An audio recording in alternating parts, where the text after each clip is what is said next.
Olá, bom dia, caríssimos irmãos e irmãs. Estamos aqui com um programa diário espiritual, que é uma proposta da Paróquia Santa Rita para levar o Evangelho até você nesse nosso momento de oração. Nós estamos nesta manhã do dia 30 de julho, segunda-feira, o Senhor que concede a cada um de nós mais uma vez a graça de nós iniciarmos mais uma semana. Hoje já é o segundo dia dessa semana, que nós possamos sempre agradecer a Deus pelos imensos benefícios que Ele concede a cada um de nós.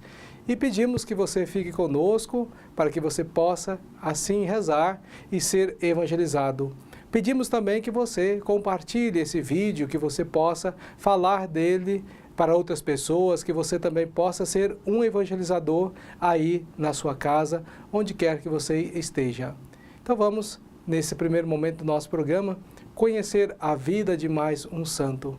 Os santos são as pessoas que a igreja viu e percebeu que viveu o Evangelho de maneira radical na sua vida. Por isso, meu irmão, minha irmã, vamos conhecer a vida de mais um santo. E hoje nós vamos conhecer a vida de São Pedro Crisólogo, um grande e importante santo da nossa igreja. Ele que foi um pastor prudente e bem zeloso com o seu rebanho. Conheçamos a sua história. São Pedro Crisólogo, pastor prudente e zeloso da igreja. O santo deste dia nasceu em Imola, na Itália, e aproveitou sua vida gastando-se totalmente pelo Evangelho, a ponto de ser reconhecido pela igreja como doutor da igreja. São Pedro Crisólogo tinha este nome por ser destacado principalmente pelo dom da pregação. Crisólogo significa o homem da palavra de ouro. Diante da morte do bispo de Ravenna, o escolhido para substituí-lo foi Pedro, que neste tempo vivia num convento, aonde queria oferecer-se como vítima no silêncio, mas os planos do Senhor fizeram dele bispo. Pastor prudente e zeloso da igreja, usou do dom da pregação como instrumento do Espírito para a conversão de pagãos, hereges e cristãos indiferentes na vivência da própria fé. São Pedro Crisólogo, com o seu testemunho de santidade, conhecimento das ciências teológicas e dom de comunicação, venceu a heresia no monofisismo, a qual afirmava Jesus ter apenas uma só natureza, e não a misteriosa união da natureza divina e humana, como o próprio nos revelou. O homem que tinha o pecado no coração, porém, Pedro lutou com as armas da oração, jejum e mortificação, para assim desfrutar e transmitir pela palavra o tesouro da graça. São Pedro Crisólogo, rogai por nós. Comentando brevemente a vida de São Pedro Crisólogo, nós percebemos que ele era um homem prudente. E o seu nome Crisólogo vem dizer que ele é um homem da palavra de ouro. Um homem muito eloquente que pregava bons sermões. E assim convertia e convencia muitas pessoas. Ele que converteu muitos pagãos, hereges e cristãos que estavam indiferentes à própria fé, com a sua maneira de falar, convencia muitas pessoas. Que também nós possamos abrir o nosso coração, possamos ler a palavra de Deus e ter argumentos para atrair cada vez mais pessoas para Deus. Eis a missão de cada um de nós. Como o próprio Jesus disse, nós não viemos para ser servido e para servir. São Pedro Crisólogo se colocou a serviço. Você que está comigo rezando nesse momento do nosso programa, que você também possa levar a palavra de Deus, que você possa se consagrar como esse servo do Senhor para anunciar sempre, constantemente, a palavra de Deus. Que você também possa convencer muitas pessoas. Mas para isso, precisamos ser pessoas de oração, como também São João Crisólogo foi. Ele que combateu a heresia do monofisismo. Que heresia é essa? Que negava as duas naturezas de Cristo, que Jesus não tinha as duas naturezas, ou seja, a natureza divina e a natureza humana. Mas ele, um homem da palavra, que estudava e aprofundava, com certeza conseguiu provar que, de fato, Jesus tem essas naturezas, a natureza humana e a natureza divina, e é o nosso verdadeiro Salvador. Que o estudo, que a palavra de Deus nos ajude também a viver cada vez mais com alegria esse anunciar o nosso Deus. E agora, caríssimos irmãos e irmãs, vamos meditar a palavra de Deus. São Pedro Crisólogo tinha a alegria de anunciar a palavra porque ele tinha um fundamento sólido, ou seja, esse fundamento sólido era a palavra de Deus. Por isso, vamos também nós meditarmos agora o Evangelho de São Mateus, capítulo 13, versículos de 31 a 35. Naquele tempo, Jesus contou-lhes outra parábola. O reino dos céus é como uma semente de mostarda, que um homem pega e a semeia no seu campo. Embora ela seja a menor de todas as sementes, quando cresce, fica maior do que as outras plantas e torna-se uma árvore, de modo que os pássaros vêm e fazem ninho em seus ramos. Jesus contou-lhes ainda outra parábola. O reino dos céus é como o fermento que uma mulher pega e mistura com 3 porções de farinha, até que fique tudo fermentado. Tudo isso Jesus falava em parábolas às multidões. Nada lhes falava sem usar parábolas. Para se cumprir o que foi dito pelo profeta, abrirei a boca em parábolas.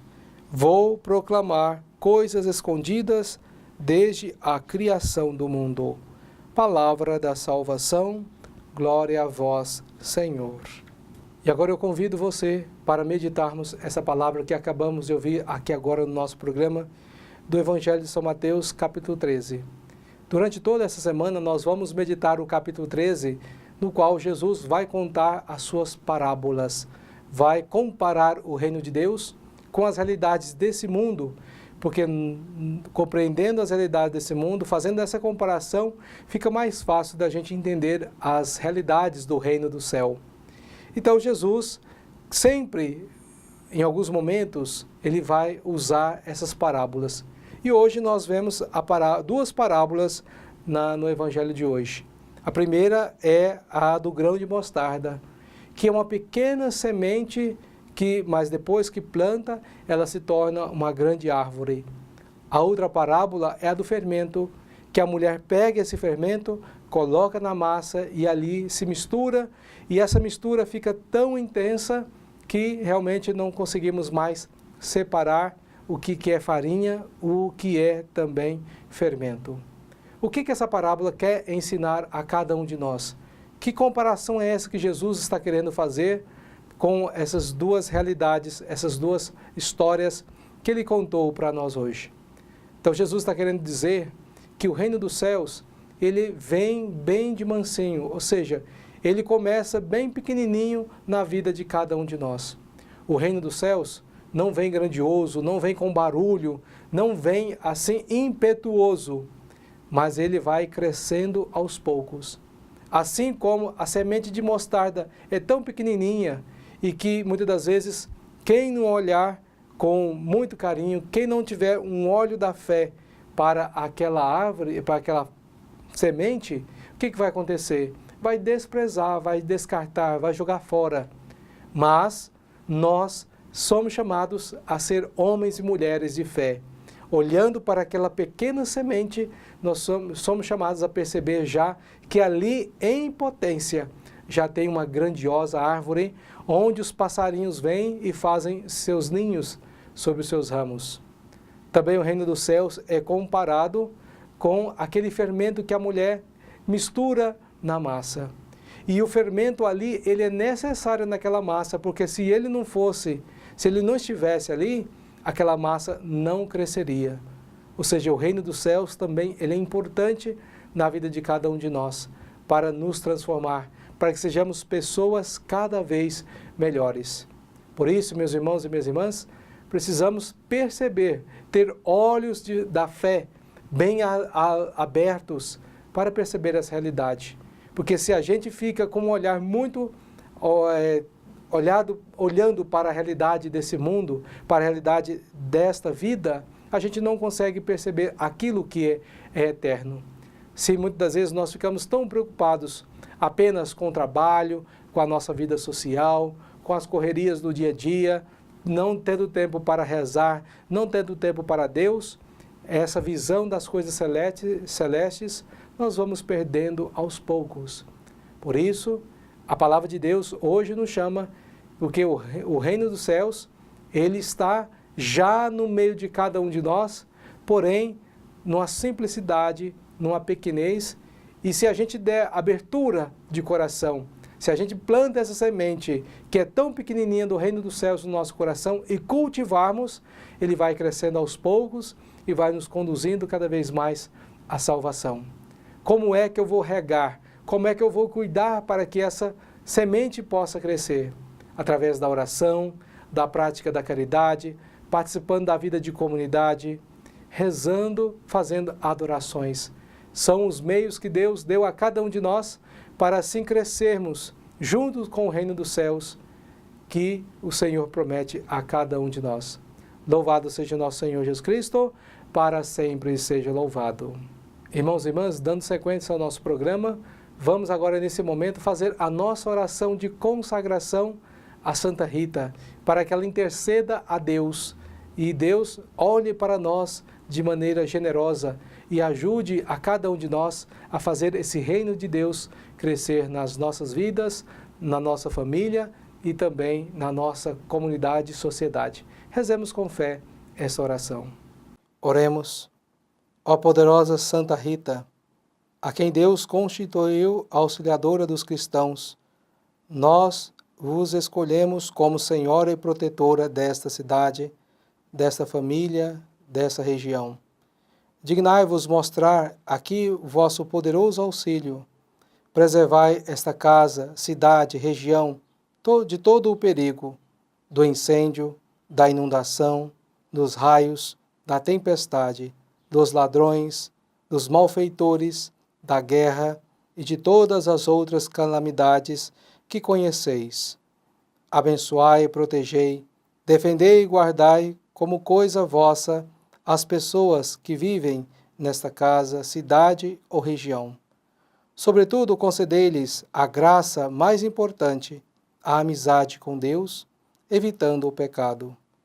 Dai-lhes a fé que tivesses na palavra de Deus e o amor com que nutristes para com o vosso Salvador Jesus Cristo e para com todos aqueles que pelos quais ele morreu na cruz.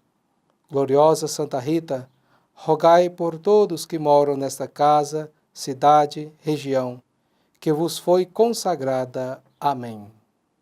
Desejo agora, nesse momento do nosso programa, abençoar essa água que você já preparou aí na sua casa, para que essa água seja a presença, um sinal de Deus na sua vida, no meio da sua família.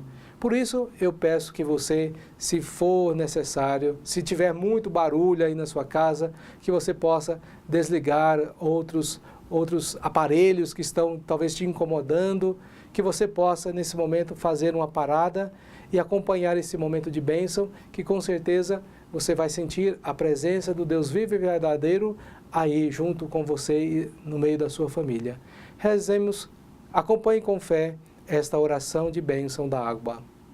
Senhor Deus Todo-Poderoso, fonte e origem de toda a vida, abençoai esta água que vamos usar, confiantes para implorar o perdão de nossos pecados e alcançar a proteção da vossa graça contra toda doença e cilada do inimigo. Concedei, ó Deus, que por vossa misericórdia jorrem sempre para nós as águas da salvação, para que possamos nos aproximar de vós com um coração puro e evitar todo o perigo do corpo e da alma, por Cristo nosso Senhor. Amém.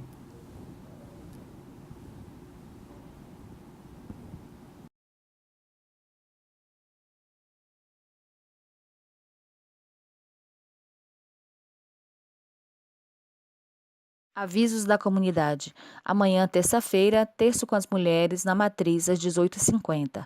Às 19h30, Santa Missa e logo após a Santa Missa, terço com os homens. As inscrições para a catequese se encerram no dia 31.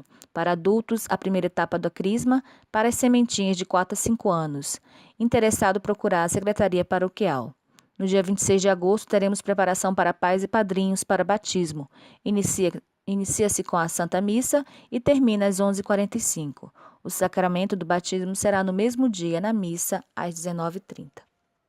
Estamos já chegando ao final do nosso programa e quero lhe deixar essa bênção para que você possa viver bem essa semana, já que Deus te deu a graça de você estar iniciando essa semana, que Ele possa assim te ajudar a viver bem essa semana, que você perceba que o reino dos céus já está presente aí no seu coração, na sua família, à sua volta, que você tenha olhos de fé para enxergar essa realidade. Por isso, essa bênção vai ajudar você nessa realidade.